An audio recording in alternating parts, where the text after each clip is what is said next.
Welcome to another edition of the Pigskin Preview here at Wings to Go. I'm Dave Ruthenberg, the sports editor at the News Eagle, and with me, as he is always, every single week, is our own gridiron guru, Brian Hacker. Welcome again, Brian. Well, thanks. Interesting week of football. Some interesting polls come out, some upsets, all kinds of neat stuff. Yeah, it's been quite an eventful week, both in the high school and college level, and I think maybe starting right here, Enid got a bit of a surprise last week. I think some things caught up with them, and they took a tough loss that I think is going to have implications down the road when they lost 20-19 to Bixby. You know, if a lot of people were probably like me, I actually, having a restaurant, I was listening to it on the radio, and I turned it off at the end of the third quarter. I thought, he ends up 16-0, the game's over. Right. Turn it off and go to okblitz.com about midnight and go, wow, they got beat. What happened? It just shows, especially I think in the world of high school football, you can never turn your back on the game because things change rapidly.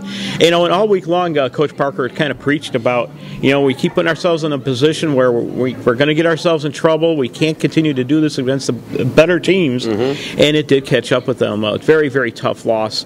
And now they have to go on the road to Stillwater. Now, their record's a bit deceiving. They're 1-6. But, again, you cannot go in there assuming you're going to win this game. Well, you can't go in assuming winning this game. And you've got to remember, Stillwater has an opportunity to play spoiler big time in district. They still have Bartlesville. That's right. And they still have Enid. Right. And they can mess up the whole the playoff picture just by beating those two teams. And they can insert them into that spot if they beat both of them. Absolutely. This is a must-win game for the Plainsmen. Actually, last week was as well because they finish up against Union and Bartlesville. Two very tough games. If they hope to claim a home playoff spot, they better win this game this week at Stillwater. They have to win this game. And like you say, they have Union at home, which...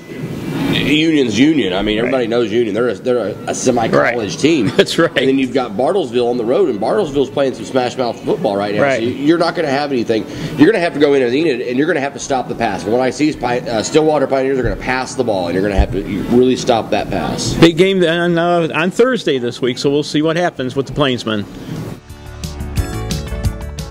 Next, we're going to move on and talk about Pioneer, which came off a high-scoring victory, 70-47 last week. You think Pioneer was tired of playing all those number 1, number 2, number 3, number 4, just back-to-back-to-back? They got their mojo going. They did. They took it all out on them last week, didn't they? What a win that was. And, we talked about this earlier, that Pioneer, their record might be a little deceiving because they did. Their schedule was front-loaded with some very tough teams. Now they get into the rest of their schedule, and now it looks like they're going to be able to kind of put up some winning numbers, I think. Let's hope. You're going on the road to Hinton. You're going to an 0-7 team, but you're still going on the road. And, how many times when we talked this year, when you go on the road, you never know what's going to happen.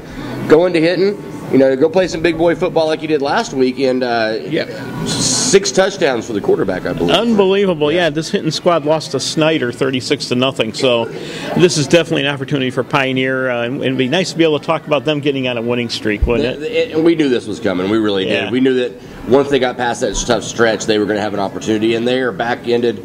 They can walk their way through their schedule, and you got to play football, though. That's right. And the season's not done, and that's the great thing about it. They can still finish with, a 5-5 record if they keep it rolling. And considering the teams they played, that's pretty darn respectable. It's very possible. So we'll see what happens with Pioneer when they hit the road to Hinton. Okay, now we're going to move on and talk about OBA, which had maybe not a surprising loss, but I think maybe the margin of the defeat is what was most shocking when they lost last week, 49-14 to Thomas. If you look at the OBA game, you think, okay, they're going to play a tough game. They should come out and win this game. They're at home, playing Thomas at home. But Thomas is a formidable team, and they really played them well.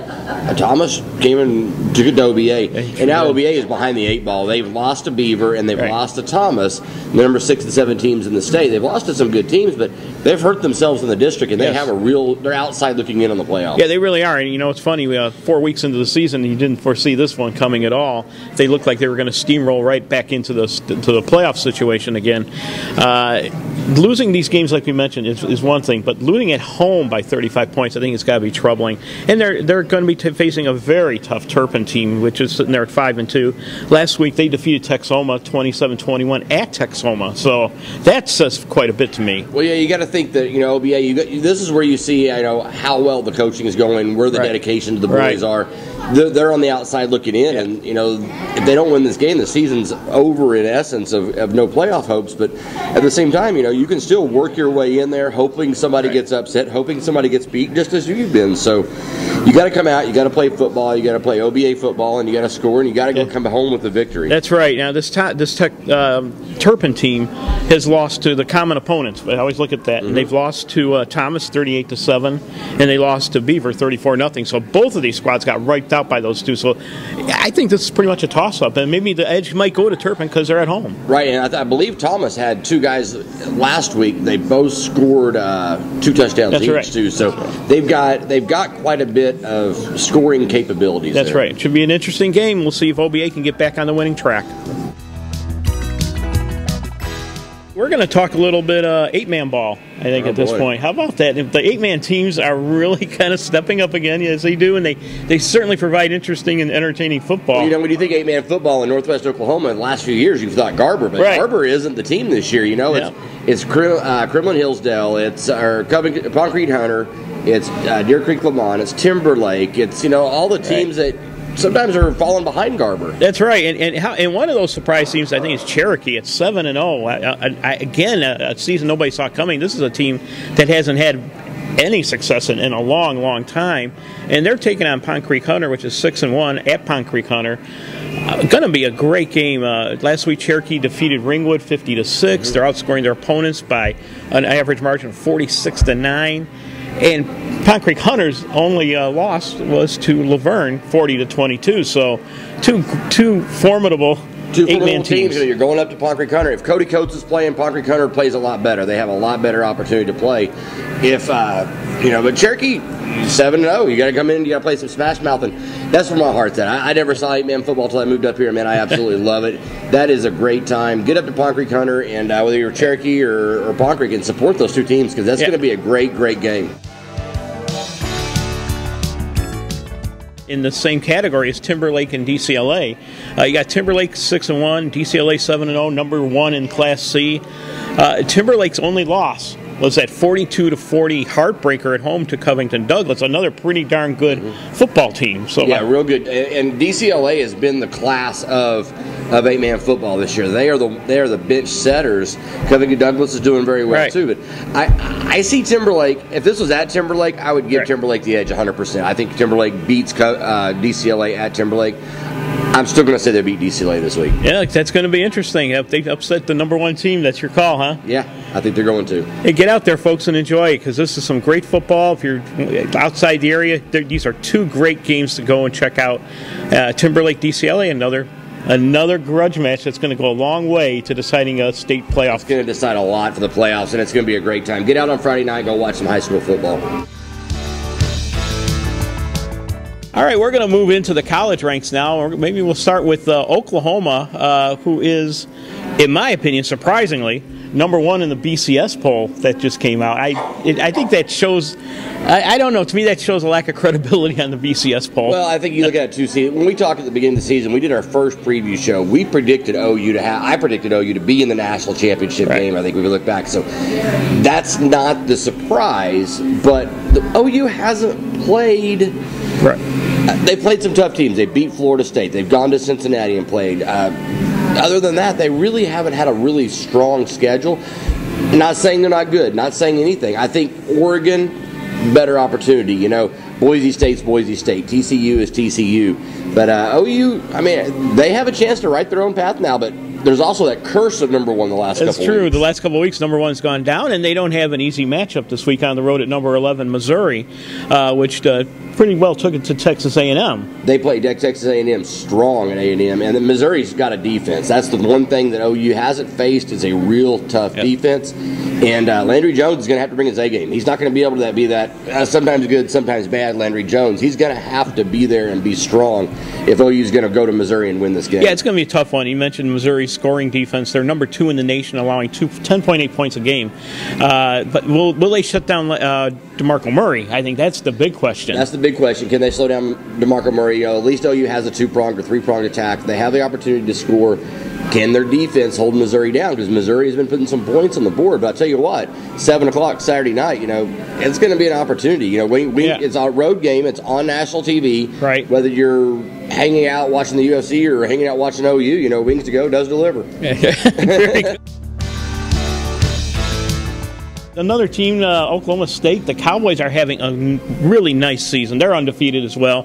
They were 14th in the BCS poll that came out, and they're playing Nebraska at home, which suffered a surprising upset, I think, a little bit last week to Texas. As an OSU fan, you look at that game and go, wow, Nebraska got beat by Texas. You don't want that. You don't want Nebraska coming off a little bit of a grudge. But at the same time, OSU's playing some good ball. Are they the 14th best team in the country? They're in the middle of the pack there. I'd say between 14 and 20.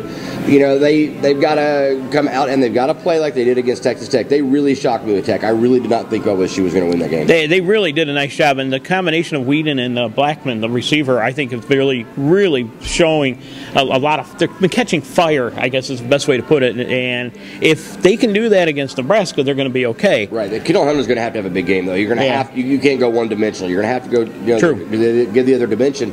And you've got to stop that quarterback as Nebraska did against or as Texas did against Nebraska. You've got to stop that Nebraska quarterback because he is a stud. Yeah, he is. Taylor Martinez did real well. He struggled last week, but other than that, he's had a great season. Yeah, as Gundy said, he's playing beyond his years. He's playing as much older than he should be. He really is. Two great matchups here for us for Saturday: Oklahoma and Texas A&M, Oklahoma State, Nebraska. It's going to be a great Saturday of football. A lot of good football this weekend. And will number one go down? I don't know. I'm up in the air on that. I think Nebraska handles OSU, and I'm an OSU fan, as you guys know. I think it's going to be a tough game for us. Yeah, I think OSU fans have a self-esteem issue. You're always predicting defeats for yourself. I think Oklahoma State's going to win this game. I really think they're going to keep rolling. How's Eastern Michigan going to do this week? Well, you know what the great thing is about Eastern Michigan, Brian, is they won last week and snapped an 18-game losing streak. That's awesome. I knew that. That's why I asked. Thank you for bringing that up.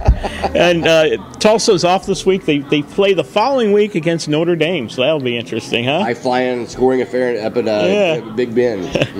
So, Great Bend. You wanted to give a couple shouts out to some folks? I'm going to throw out to the under-12 team, Dogs, Chisholm Longhorns, and the Cowboys. You guys are doing a great job. All of y'all come in weeks ago, and I've heard from all of you. Mention us. There's your mention, guys. A little bit of a rivalry going out there, so good luck to everybody. See, we cover the full spectrum of football here in the Northwest Oklahoma area. Yeah. All right. Thanks again, everybody, for joining us. I'm Dave Ruthenberg from the News Eagle. Brian Hacker from Wings to Go. Enjoy your weekend. Enjoy your football.